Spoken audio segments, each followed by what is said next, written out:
They handed my sister a velvet box that could pay off a mortgage. They handed me a joke, a handmade photo album they laughed at like it was some thrift store trinket. They didn't know I'd already traced those diamonds back to a secret that could shatter our family business live. In front of everyone, before dessert. The Arcturus series diamonds weren't just overpriced, they were dirty, recut, and laundered through shell suppliers. Tonight, at the Christmas Eve gala, with cameras rolling and reporters watching, I'd turn their laughter into dead silence. Buckle up.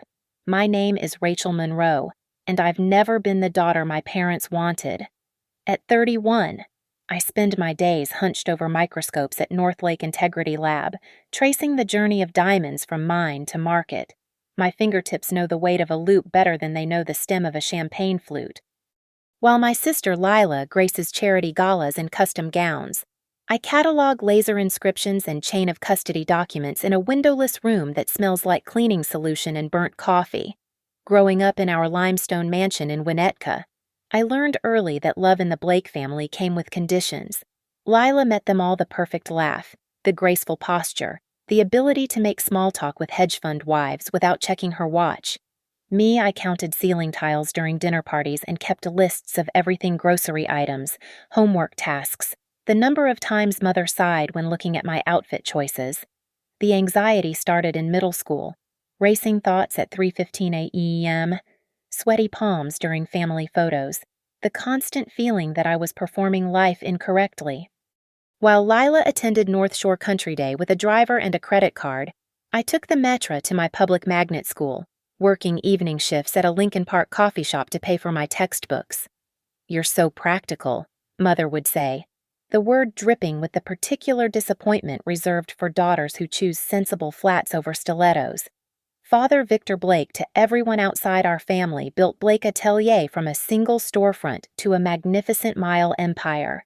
The flagship store gleams like a monument to perfection, 3 floors of curved glass and marble, where engagement rings start at $20,000 and the champagne is always French. He taught Lila the business over brandy in his study.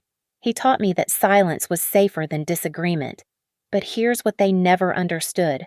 I didn't choose compliance work to spite them. I chose it because diamonds don't lie.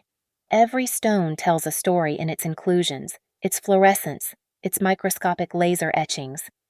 The Kimberly process certificates, the laboratory reports, the bills of lading, they form a truth that can't be negotiated away over cocktails. My apartment in Uptown is 800 square feet of organized calm. No family photos, no inherited silver. Just my equipment, a polarizing microscope I bought secondhand, filing systems labeled in my own code. And yes, the photo album I've been assembling for 5 years. Real film. Developed in a darkroom I rent by the hour in Pilsen. Pictures of our family when no one's performing: father asleep on the couch with his mouth open, mother barefoot in the kitchen at dawn, Lila crying after her first heartbreak. The work at Northlake suits my need for order. We're a private lab, one of 3 in the Midwest certified for both geological and ethical verification. Insurance companies hire us. Law firms hire us. Sometimes, jewelry stores hire us when they need to prove their supply chain is clean. The irony isn't lost on me that Blake Atelier has never been a client. My supervisor, Marcus, calls me the Bloodhound because I catch discrepancies others miss. A clarity grade that doesn't match the inclusion map. A cutting style that suggests Sri Lankan origin when the papers say Botswana. These aren't just puzzles to solve, they're breadcrumbs leading back to larger deceptions. In this business, a single repolished stone can unravel an entire network of fraud. The distance between my family and me isn't just geographic, though. The 12 miles between Uptown and Winnetka might as well be an ocean. It's in the language we speak. They speak in implications and appearances, in the careful cultivation of reputation. I speak in data points and documentation, in the measurable and the verifiable. Which is why, 3 weeks ago, when a batch of Arcturus series diamonds crossed my desk for routine verification, I should have recused myself. The Blake Atelier logo on the paperwork made my stomach clench, but I processed them like any other stones. running them through our protocols, microscopic examination, spectroscopic analysis, database cross-referencing. That's when I found the first discrepancy. Just a small thing, a laser inscription offset by 0.3 millimeters from standard. You'd need to know what you're looking for. You'd need to care about the truth more than family harmony. I documented everything, filed it properly, and told myself I was just doing my job. But we both know that's not entirely true. Some part of me, the girl who ate lunch alone in the North Shore Country Day parking lot because she wasn't enrolled there, who wrapped her own Christmas present so they'd have something to open from Santa, that girl wanted ammunition. I just didn't know yet that I'd found a smoking gun. The Arcturus series haunted me. At first, it was just that offset inscription, barely visible even under 60 times magnification. But in my line of work, you learn that diamonds with stories try to hide them in plain sight. I pulled the full documentation chain. Import manifests from a Great Lakes supplier suspicious, since most African diamonds enter through New York or Los Angeles. The cutting certificates showed work done in Mumbai. Standard enough. But the dates overlapped with a factory shutdown I remembered from an industry bulletin. Each stone had its Kimberly process paperwork, all seemingly legitimate, but the certificate numbers jumped sequences in a pattern that made no sense unless someone was working with multiple batches simultaneously. At Northlake, we have access to databases most jewelers don't even know exist. The Stolen Stones Registry, the Conflict Diamond Tracking System, the International Gemological Institute's internal flagging system. I started running cross-references at 6:30 up in Mem. Before anyone else arrived. The lab silent except for the hum of equipment and my breathing. Match. Then another. Then 5 more. The same identification numbers appeared in a Toronto auction house's October catalog, except those stones had supposedly been sold to a dealer in Montreal. The laser inscriptions had been modified, recut just enough to blur the original markings, but not enough to fool someone who knew the telltale signs of secondary polishing. Under ultraviolet light, you could see the ghost of the original facets, like pentimento in an old painting. "You're in early again," Noah Patel said, setting his coffee on the bench next to mine.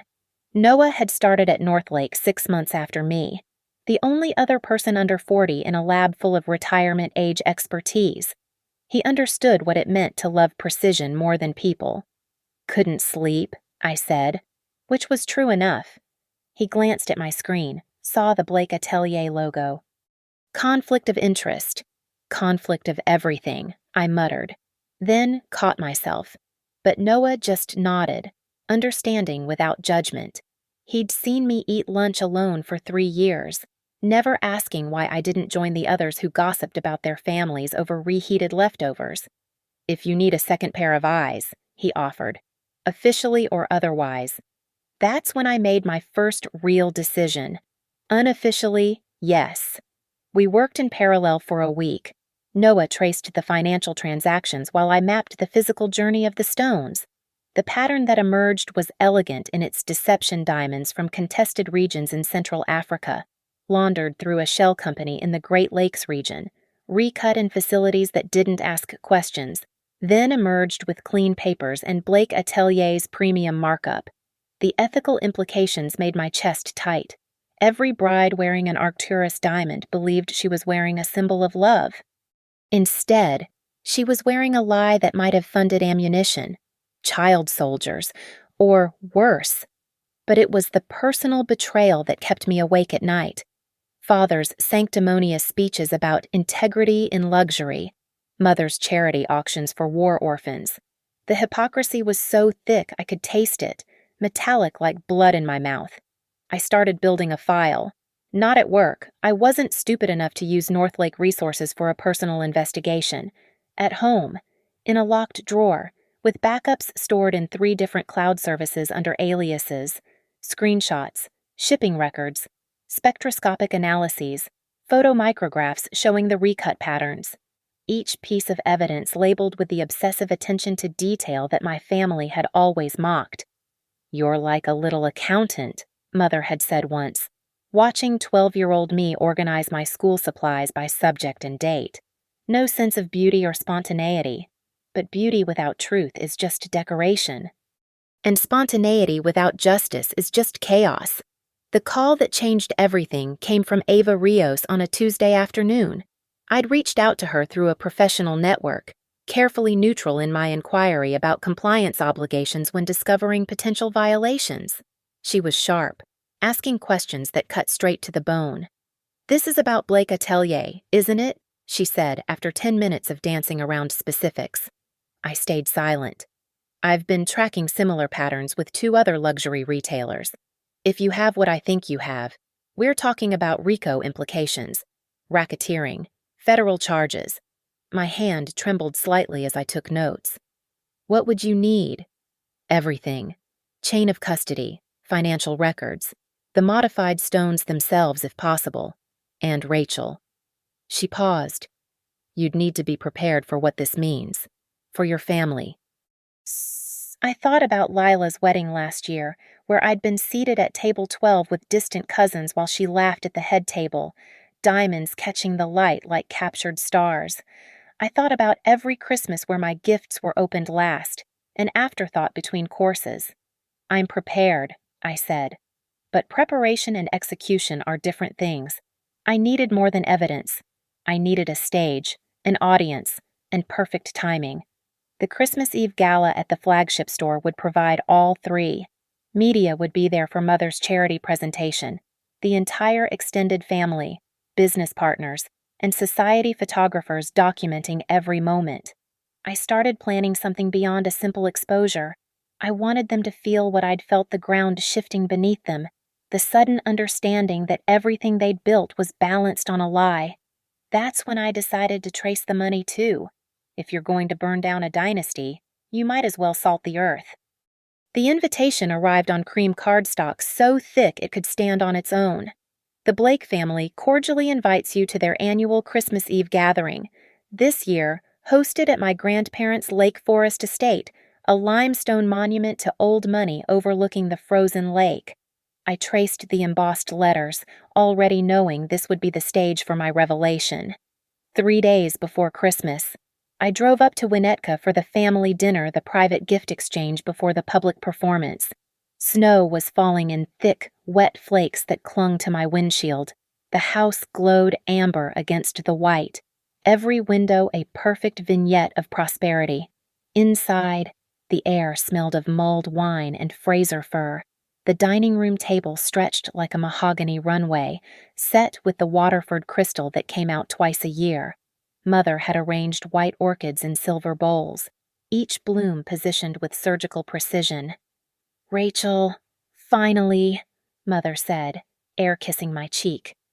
"We were starting without you." They weren't? Of course. This was part of the ritual marking my lateness even when I was on time, establishing the hierarchy before the first course was served. Lila swept in wearing winter white cashmere, her engagement ring catching the light from the chandelier. "Rach, sit by me. I want to hear about your little lab job." Little lab job.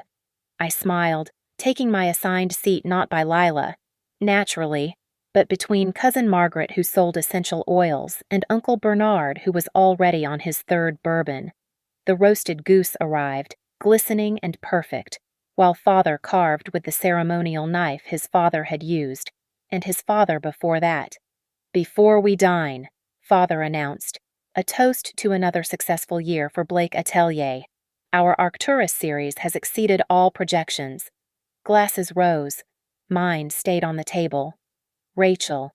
Mother's voice carried that particular frequency of maternal disappointment. "I'm taking antibiotics." I lied.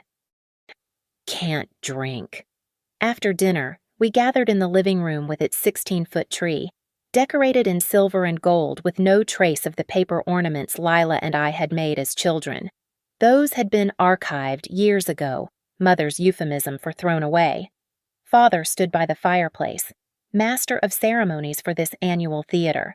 As tradition dictates, we begin with the youngest.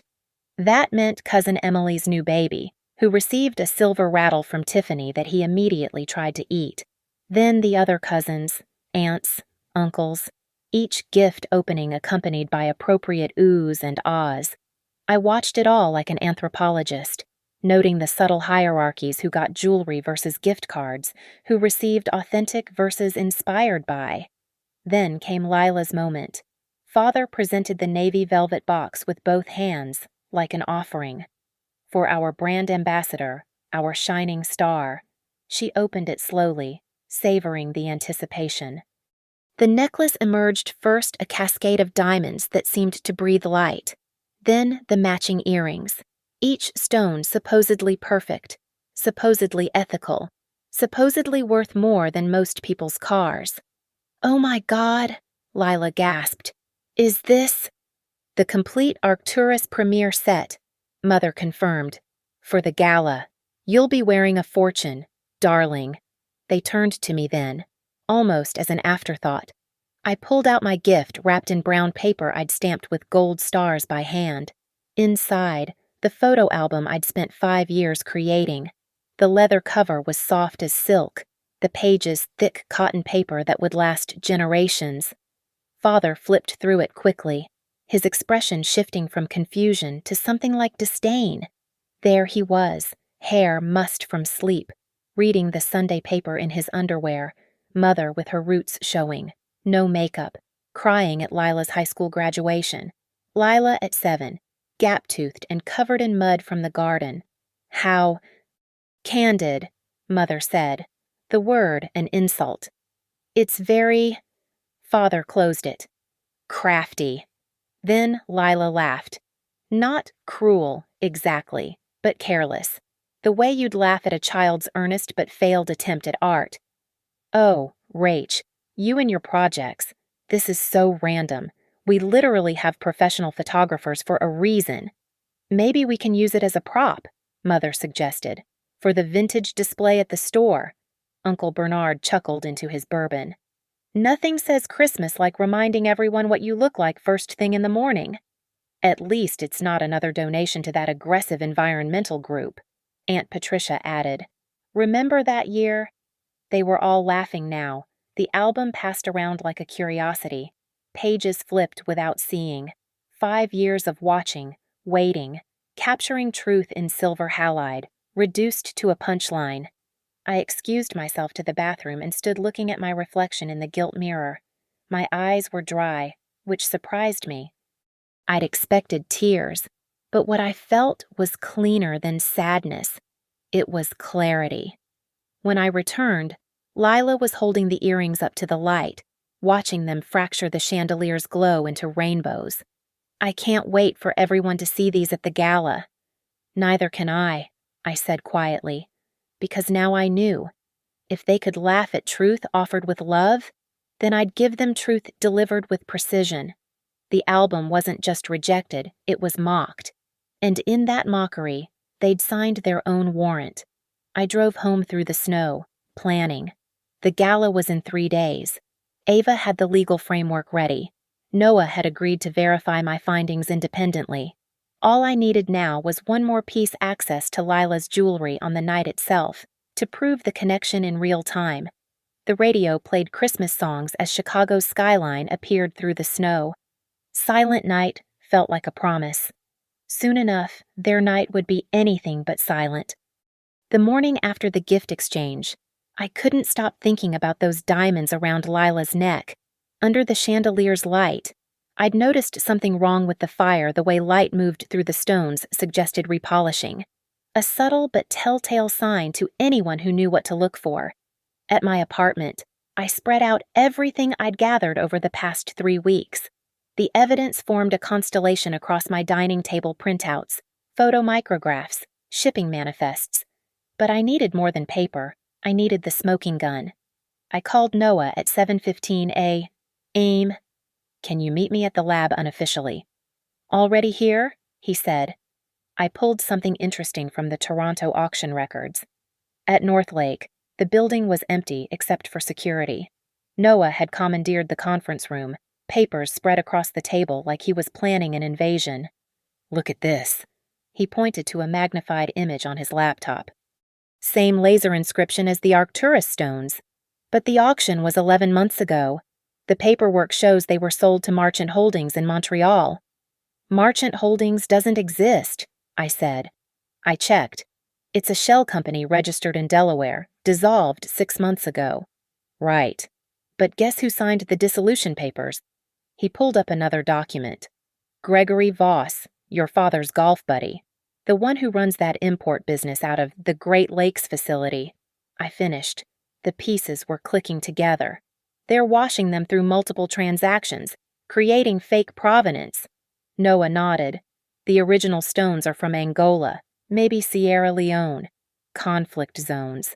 They ship them to Voss, who provides clean Canadian papers. Quick recut in Mumbai to change the profile. New laser inscriptions. And suddenly, they're ethically sourced. My phone buzzed. Ava Rios. Can you meet? Her text read. Found something huge. An hour later, we sat in a Starbucks in the Loop, far from both Northlake and Blake Atelier. Ava looked like she'd been up all night, her usually perfect suit wrinkled, coffee cups stacked 3 deep. I've been tracking the financial side, she said, voice low despite the Christmas music and espresso machine noise. Your family's not just buying conflict diamonds, they're using the markup to launder money for Voss's other operations. She showed me bank records, transaction logs, a web of payments that made my stomach turn. This is RICO territory, federal crime. Your father could be looking at 20 years. I stared at the numbers, thinking of Father's sanctimonious speeches about building a legacy. What do you need from me? Physical proof. One of those Arcturus stones, verified as recut conflict diamonds, and documentation showing your parents knew. The stones I can handle, but proving knowledge. That's where this comes in. She pulled out another document. Email from your mother to Voss. She's asking about cleaning protocols and certification adjustments. It's carefully worded, but with context. I read it twice, recognizing Mother's passive-aggressive style even in criminal conspiracy. Where did you get this? Voss's assistant just quit. Apparently, he's been skimming from the laundry proceeds. She was happy to share once I guaranteed immunity. The Christmas Eve gala was tomorrow night. Everything was falling into place, but I needed one more element, a way to make the reveal undeniable, public, impossible to spin. There's something else, Ava said. I can file the federal notice at exactly 8:45 p.m. tomorrow. But once I do, accounts get frozen. Arrests might happen immediately. Your family won't just be embarrassed. They'll be destroyed. Good, I said, and meant it. That afternoon, I made 3 more strategic moves. First, I purchased a USB microscope that could stream to any display via Wi-Fi. Second, I contacted Margaret Costa, no relation, despite the name a consumer reporter for Channel 7 who'd been investigating jewelry fraud for a series. I gave her just enough to guarantee she'd attend the gala with a camera crew. Third, and most satisfying, I called the number Ava had given me for the distressed supplier Voss had been squeezing. Mr. Petrov, I understand you're looking for a buyer for certain commercial liens. His accent was thick, careful. Who is this? Someone who can pay cash today for your UCC filing against Blake Atelier's secondary inventory. UCC liens are beautiful things. Uniform commercial code filings that give the lien holder rights to seize commercial assets if certain conditions aren't met. Petrov held paper on $3 million of Blake inventory, secured against diamonds that were now provably fraudulent. 200,000, he said. 150, and you sign today. By 4:30 p.m. I owned the right to freeze Blake Atelier's assets the moment fraud was established. The notarized papers sat in my bag like a loaded weapon. That evening, I stood in my apartment, looking at the photo album they'd mocked. Each image was a moment of unguarded truth, the kind they'd trained me never to show. Tomorrow, I'd show them truth they couldn't ignore. I texted Noah, "Can you run backup observation tomorrow? Document everything." Already planning to, borrowed a friend's press credentials. Ava, filing is loaded, ready to submit on your signal. Margaret Costa, we'll be there. This better be as big as you promised. And finally, a text to Pastor Elaine, who'd counseled me through my worst anxiety years ago. I need a witness tomorrow, someone whose word carries moral weight. Her response was immediate. I'll be there. God works in mysterious ways. Rachel, sometimes justice needs human hands. I packed my equipment microscope, laptop, the album, and the lean papers. Tomorrow, at the Blake Atelier flagship, surrounded by Chicago's elite, I would give my family the only gift that mattered, the truth, delivered without mercy. The war room was my dining table. December 23rd, 5:30 a.m., and I'd been awake for 3 hours, running through every possible scenario. The plan had 3 concentric circles of impact, each one designed to tighten until Blake Atelier had nowhere to run. Circle 1 legal.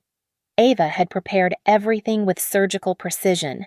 The notice of violation wasn't just a threat, it was a federal document with teeth.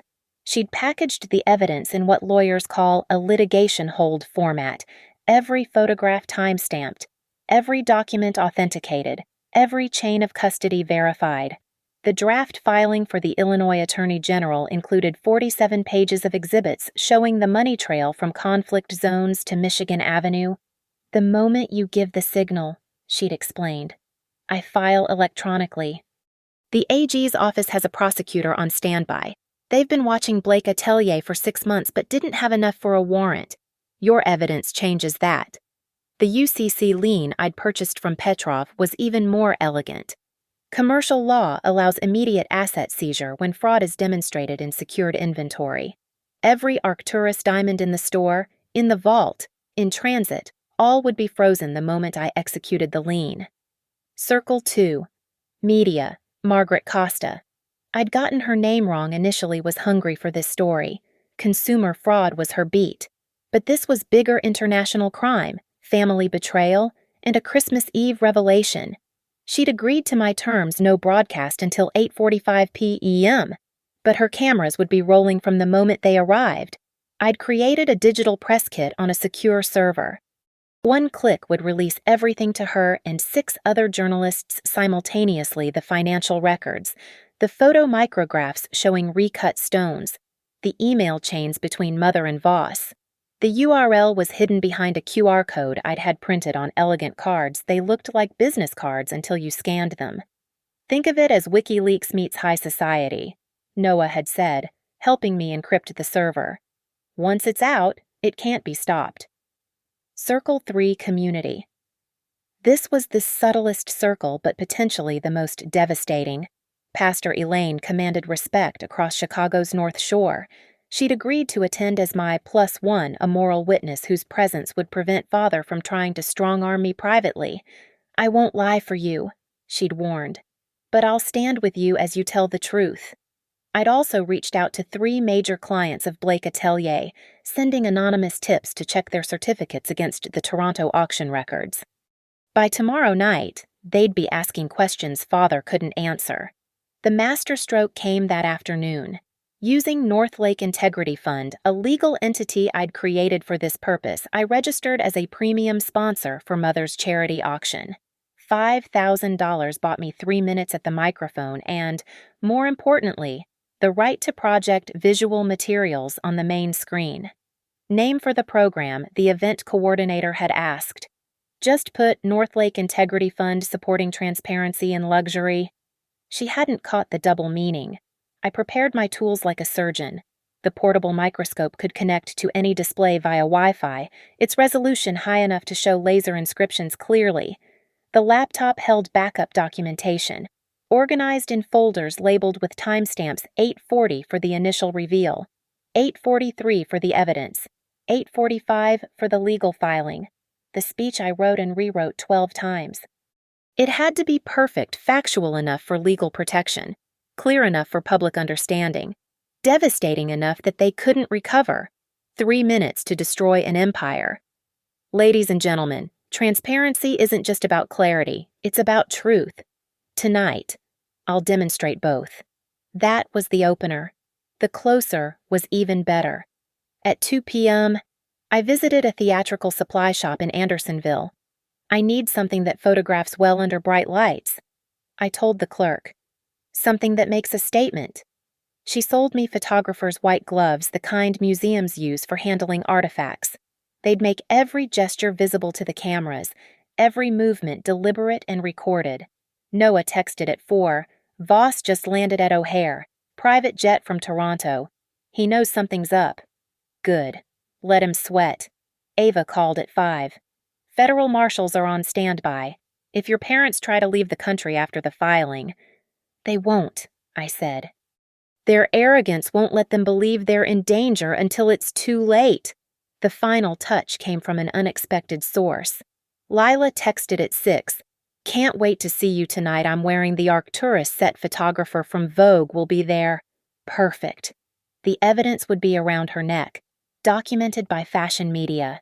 I stood in my apartment as snow began falling again, looking at the tools of destruction I'd assembled. 3 weeks ago, I'd just been a disappointed daughter with technical skills. Tonight, I'd be something else entirely. The plan was meticulous. 8 p.m., arrival, mingle, position myself near the display system. 8:30, Mother's charity presentation begins. 8:40, my sponsored segment. 8:40 to 8:43, live demonstration of fraud. 8:43, QR code released to media. 8:45, Ava files federal charges. 8:46, I execute the UCC lien. No margin for error. No room for conscience. I put on my black dress designer, but 3 seasons old, the kind of thing Mother would notice and dismiss. Added the white gloves, tucked into my purse until the moment they were needed. The microscope fit in a leather case that looked like an evening clutch. The album, the one they'd laughed at, went into a protective sleeve. "You're really doing this?" Noah asked when I called for a final check. "They drew first blood," I said. "They just did it so slowly, over so many years, that they thought I wouldn't notice it was bleeding." At 7:15, I stood at my door, ready. Tomorrow, there would be lawyers, federal agents, frozen assets, and a family destroyed. But tonight, there would be truth served at exactly the right temperature, ice cold. Blake Atelier's flagship blazed against the December darkness, 3 stories of curved glass and light. Inside, Chicago's elite moved through the space like figures in a snow globe, champagne flutes catching the gleam from 10,000 crystals. The store had been transformed into a winter wonderland. White orchids, silver branches, and everywhere, diamonds catching light like trapped stars. I arrived at 7:58 p.m., precisely on time. The security guard recognized me, his moment of surprise quickly masked. "Miss Blake, welcome." "Monroe," I corrected. "I go by Monroe." Mother stood near the central staircase, resplendent in midnight blue, greeting guests with air kisses and practiced laughter. Father worked the room's periphery, closing deals between handshakes. And Lila was exactly where I knew she'd be, at the confluence of cameras and admiration, the Arcturus diamonds throwing light across her throat and ears. "Rachel." She spotted me, waving with the enthusiasm of someone who'd already had 3 glasses of champagne. "You came—" "Wouldn't miss it," I said, noting how the largest stone in her necklace sat slightly askew, a sign of recent recutting. Pastor Elaine arrived at 8:10, her presence causing a subtle shift in the room's energy. She commanded respect without demanding it, her simple black dress and collar a stark contrast to the ostentation around her. "Rachel," she said, taking my hands, "are you ready?" "I've been ready for years." The room filled steadily. Margaret Costa and her crew set up near the auction display, their cameras ostensibly focused on the charity lots but ready to pivot. Noah had positioned himself by the main screen controls, press badge visible, looking like any other bored tech journalist. At 8:30, Mother took the microphone. "Welcome, everyone, to our annual Christmas Eve celebration of giving." Her voice rang with the false sincerity she'd perfected over decades. "Tonight, we're not just raising funds for the Chicago Children's Foundation. We're celebrating the bonds of family, community, and trust that make Blake Atelier more than just a business." Trust. I almost laughed. Father joined her, raising his glass. For 3 generations, Blake Atelier has stood for integrity. Every stone that passes through our doors carries not just beauty, but the promise of ethical sourcing and honest dealing. The crowd murmured appreciation. Someone called out, "Hear, hear," before we begin the auction. Mother continued, "We have several sponsors to thank, including a new partner, the Northlake Integrity Fund, whose generous contribution includes a special presentation." My moment was coming. I slipped on the white gloves, each finger deliberate, visible. The microscope came out of its case. "At 8:40 exactly," Mother said. "Please welcome our representative from Northlake Integrity Fund." I walked to the microphone with the measured pace of someone approaching a guillotine, except I wasn't the one about to lose my head. "Good evening," I began, my voice steady and clear. "My name is Rachel Monroe. Some of you know me as Rachel Blake, but tonight I speak as a certified gemological investigator specializing in ethical sourcing verification." Father's expression shifted from confusion to the beginning of concern. Mother's smile froze. "Tonight, I want to give you all a gift, the same gift I tried to give my family 3 days ago." I held up the album. Truth, unadorned and uncompromising. I connected my microscope to the main display system. The Blake Atelier logo appeared briefly before being replaced by a live feed from the scope's camera. "Lila," I said, my voice carrying across the silent room, "would you mind if I examined your beautiful necklace just to show everyone the exceptional quality of Blake Atelier's premier line?" She hesitated, caught between suspicion and the inability to refuse in front of cameras. Sure." I approached her with the microscope, the cameras tracking every movement. The white gloves made my hands look like a magician's, about to reveal the trick. "Ladies and gentlemen, observe." The inscription appeared on screen, magnified 800 times. This laser marking should be centered at exactly 90 degrees. Instead, it's offset by 0.3 millimeters, the telltale sign of recutting. Gasps rippled through the crowd. "But that's just the beginning." I switched to a split screen, showing the matching image from the Toronto auction. This exact stone, with this exact internal inclusion pattern, was sold 11 months ago to a company that doesn't exist. Father started forward. "Rachel, what are you—" "I'm showing everyone what Blake Atelier really sells." I pulled up the next slide shipping manifests, financial records, the map showing the true origin of the stones. Conflict diamonds from Angola, laundered through shell companies, recut to hide their origins, and sold to you as ethical luxury. The room erupted. Cameras swung toward my parents, whose faces had gone pale as winter frost. But I wasn't done. I held up the album again. 3 days ago, they laughed at this gift photos of our family's unguarded moments. They called it worthless. But truth isn't worthless. It's priceless.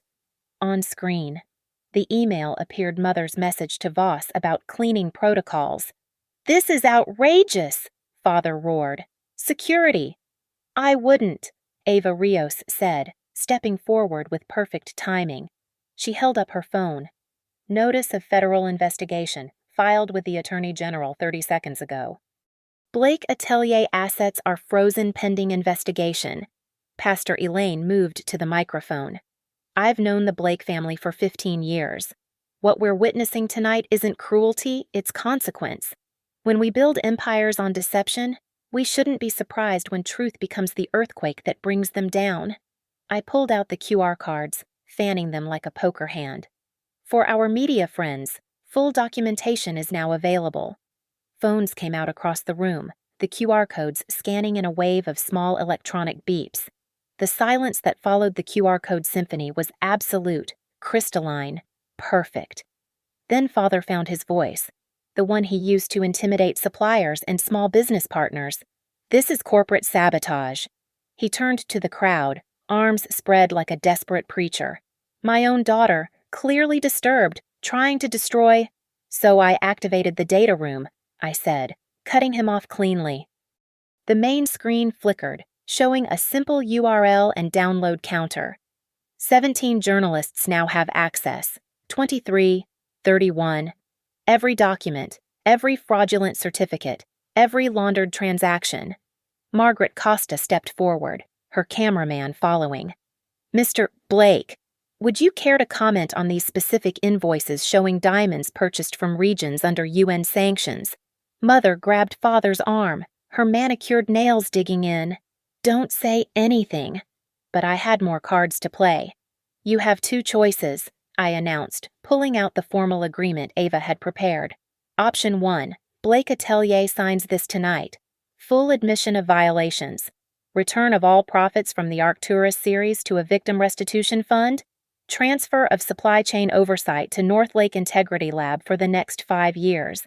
And Lila steps down from any role in the company to complete 200 hours of community service with conflict mineral survivors. Never, Father spat. Option 2, I continued, my voice carrying the weight of 3 weeks of preparation. I execute the UCC lien I purchased from Dmitry Petrov. Your inventory is seized tonight. The Attorney General's criminal investigation proceeds.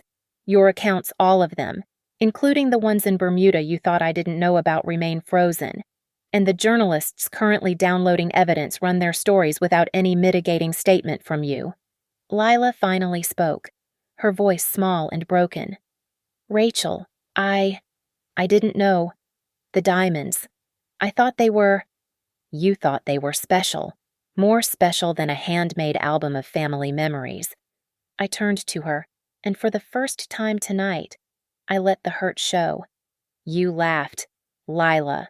All of you laughed at the only real thing in this room of counterfeits. The crowd had formed a circle now, some recording on phones, others simply watching the kind of family destruction usually reserved for Shakespeare. Noah had moved closer to the screen controls, ready to display whatever evidence I needed next. Ava stepped forward with her phone. Mr. Blake, I'm now receiving confirmation from the Attorney General's office. They're prepared to file criminal charges within the hour unless a settlement is reached. Mother's composure finally cracked. You vindictive little... Careful, Pastor Elaine interjected, her voice mild but firm. There are many witnesses here. Perhaps this is a moment for reflection rather than recrimination. I looked at my parents, these people who had given me life but never love, DNA but never devotion. You taught me that appearance matters more than substance. That reputation trumps truth. But you forgot something crucial. You also taught me to be thorough, to check every detail, to never leave anything to chance. On the screen, a new document appeared in corporation papers for North Lake Integrity Fund, showing my ownership, established with the inheritance from Grandmother Monroe that they'd forgotten I received on my 25th birthday. The fund they'd mocked me for wasting on education and equipment. Every dollar I used to expose you came from Grandmother, the one person in this family who saw me clearly. She'd be proud tonight. Father's hands shook as he reached for the agreement. The room held its breath. If we sign, he said slowly. This ends tonight. No criminal charges. The federal investigation continues, Ava clarified. But your cooperation will be noted. The alternative is handcuffs within the hour. We need our lawyer, Mother started. Your lawyer is Gregory Voss's cousin. I interrupted. He's been in on this from the beginning. Check your phones, he's probably already fled the country. Father's phone buzzed. His face went grayer as he read. Voss is gone. Jet left for Grand Cayman an hour ago. The crowd murmured, the sound building like wind before a storm. Someone said, the Blakes are finished. Another, did you get all that on camera? I pulled out the final piece, the UCC lie-in documents, already notarized, a red seal gleaming like a drop of blood. Sign the agreement, or I file this now. You have 60 seconds. This is extortion, Father roared. No, I said quietly. Extortion is charging $40,000 for diamonds that cost children their limbs in mining camps. Extortion is building a fortune on suffering while preaching integrity. This is justice. 30 seconds, Ava announced. Mother looked at the crowd, at the cameras, at the future collapsing in real time. Victor, sign it.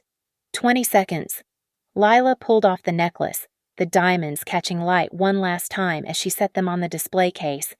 "Dad, please, just sign it. 10 seconds. Father grabbed the pen, his signature angry slashes across the page. Mother signed next, her hand trembling. The moment the ink dried, Ava photographed the document and sent it to her office. "Agreement executed," she announced. "The Attorney General's office acknowledges Blake Atelier's cooperation." But I wasn't quite done. I picked up the Arcturus necklace from where Lila had left it and placed it in an evidence bag, sealing it with tamper-proof tape that I signed and dated in front of everyone. "Chain of custody established," I said, handing it to Ava. "Evidence for the federal investigation." The room erupted in movement, journalists rushing to file stories, guests fleeing the social contamination, security guards looking lost without orders. But at the center, my family stood frozen, their empire collapsing in real time. "So I did it," I said, speaking directly to them now. "I gave you what you always wanted, a memorable Christmas Eve that everyone would talk about." "You're welcome." The aftermath was swift and surgical. Security guards stood frozen, unsure whether to escort me out or protect me from my father's rage. The cameras kept rolling, capturing every second of the Blake dynasty's public collapse. Mother tried one last manipulation, her voice pitched for sympathy. "Rachel, sweetheart, you're destroying your family, your heritage, everything we built for you and Lila." "No," I said, pulling off the white gloves finger by finger. "You built it for yourselves, on the backs of children in mines, on the suffering of families in conflict zones. I'm just returning it to its rightful owners." I walked over to where Lila stood, mascara streaming down her cheeks. For a moment, I saw her as she was at 7, crying because I'd beaten her at Monopoly. The same tears, but now for real stakes. "I really didn't know," she whispered. "I believe you," I said, and meant it. "But ignorance isn't innocence when it's willful. You never wanted to know." "None of you did?" Noah appeared at my shoulder with a tablet, showing the trending headlines already exploding across social media. "Blake Atelier exposed in Christmas Eve scandal. Daughter destroys dynasty. Conflict diamonds on Michigan Avenue." Margaret Costa pushed through for a final question. "Ms. Monroe, what made you decide to expose your own family?" I looked directly into her camera. They laughed at the truth when I offered it with love, so I served it with consequences instead. Pastor Elaine moved to stand beside me, her presence a shield against the chaos. "Perhaps it's time to go. Rachel." But I had one final gesture. I walked to the central display case, where the album my rejected gift still lay open. I picked it up, running my fingers across a photo of all 4 of us at Christmas dinner 10 years ago, before the money got too big and the lies too heavy. "You know what the saddest part is?" I said to my parents. This album was my way of saying I still loved you despite everything. Despite the neglect, the mockery, the constant reminder that I wasn't the daughter you wanted. These photos were forgiveness, and you laughed. I set the album down on the glass counter, centered perfectly under the lights, where it would show in every photograph of the destroyed store. "Keep it," I said. "Maybe someday you'll understand its value." Ava touched my arm. "The federal marshals are here. Your parents need to surrender their passports." 2 marshals in dark suits entered, their presence killing the last pretense of this being a family dispute rather than a federal crime scene. They approached Father with the practiced calm of professionals who'd arrested powerful men before. "Victor Blake, we need your passport, sir. You too, Mrs. Blake." The crowd that remained watched in horrified fascination as my parents' pillars of Chicago society were reduced to suspects. Mother handed over her passport with shaking hands, her perfect composure finally, completely shattered. "This isn't over," Father said to me, but his threat held no power. He was a king without a kingdom, a patriarch without authority. "You're right," I agreed. "The investigation is just beginning. 5 years of oversight, Remember, I'll be watching every transaction, every shipment, every stone. The only Blake who'll have any say in Blake Atelier is me, the one you never wanted there in the first place." I started walking toward the door, Pastor Elaine and Noah flanking me. Behind us, the cameras captured the final frame, Victor and Marianne Blake standing in their ruined empire, surrounded by diamonds that had lost their shine, while snow fell steadily outside, covering Michigan Avenue in clean, honest white.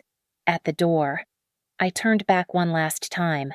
The grand chandelier still blazed overhead, but now it illuminated a crime scene instead of a celebration. The champagne towers stood untouched. The auction items would never sell. The charity would return the tainted donations. "Merry Christmas," I said to no one in particular, or maybe to everyone.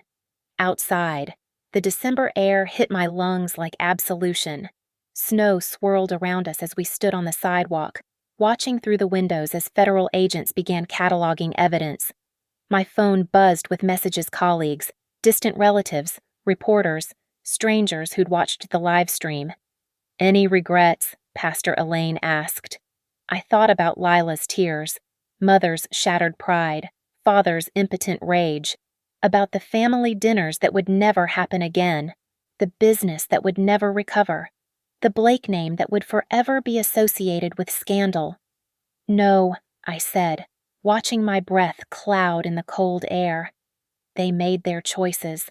I made mine. Noah held up his phone, showing the video already at 500,000 views. "You're viral. The algorithm loves a good takedown."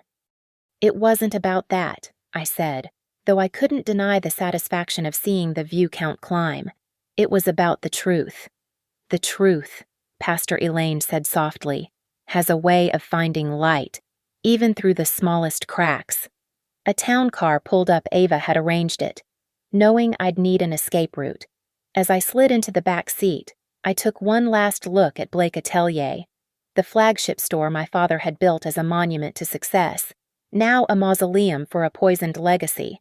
The album remained on the counter inside, its pages open to that long-ago Christmas. In the photo, we were smiling, playing at being a happy family. But even then, if you looked closely, you could see the cracks Father's hand on Lila's shoulder, but not mine. Mother turned slightly away from me, the physical distance that would become emotional chasms. The car pulled away into the snowy Chicago night. Behind us, the lights of Blake Atelier blazed on, but they illuminated nothing worth saving. Just empty displays and broken trust, conflict diamonds and shattered facades. My phone rang. Unknown number. "Hello." "Rachel." Lila's voice, small and lost. "What do I do now?" For the first time all night, I felt something crack in my chest. Not regret, but sadness for the sister who'd never learned to see beyond the sparkle. "You learn," I said. "You do the community service. You meet the people whose lives were destroyed for those diamonds. And maybe, eventually, you become someone real. Will you?" She paused. "Will you help me?" I closed my eyes, seeing that 7-year-old girl again. "Call me after your first 50 hours of service. We'll see." The line went dead. The car moved through empty streets toward my apartment, where tomorrow I'd wake up without family but with integrity intact. The Blake name was ruined, but Monroe grandmother's name, my chosen name that was clean. Snow covered the city like forgiveness, but I didn't need absolution. I'd given them truth wrapped in brown paper and gold stars, and they'd laughed. So I gave them truth wrapped in federal charges and public humiliation instead. As the Chicago skyline glittered through the snow, I realized the album had served its purpose after all, not as a gift of love, but as evidence of what we could have been and proof of why we never would be. Thank you so much for listening to this story of family betrayal and ultimate justice. I'd love to know where you're listening from. Drop a comment below and let's connect. If this story resonated with you, please subscribe to the channel and share your thoughts. What would you have done in Rachel's place? Your stories and perspectives make this community special.